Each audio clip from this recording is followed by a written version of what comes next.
তিনজন যুবক কাজের জন্য বেরিয়েছে, পথিমধ্যে 4টা স্বর্ণের টুকরা পেয়েছে। যুবক কয়টা স্বর্ণ পাইছে? কয়টা? মহা খুশি, খুশিতে বাকবাকুম। 4টা স্বর্ণের বড় বড় টুকরা পেয়েছে। আমরা আজীবন খেলে বসে খেয়ে যেতে পারবো, কিচ্ছু লাগবে না আমাদের।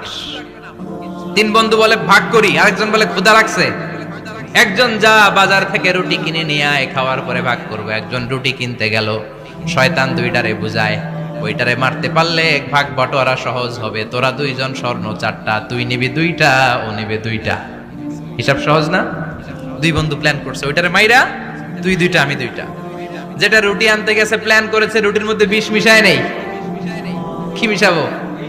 বিষ। তাহলে বিষ খাওয়া রুটি খেয়ে ওই 2টা সে সব পাবে, আমি পাবো। ভাগাভাগির কিছু নাই, সব যাবে আমার কাছে। 4টা স্বর্ণের টুকরার মালিক আমি। রুটির মধ্যে বিষ মেখে নিয়ে এসেছে। ওই দুই বন্ধু প্ল্যান অনুযায়ী ওইটারে ধরে মেরে ফেলছে।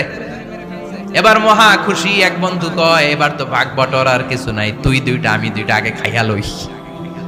আগে খাওয়ার পরে এই 2টাও নাই। 3টা লাশ, 4টা স্বর্ণের টুকরা। এটাই তো দুনিয়ার জীবন, ঠিক কিনা?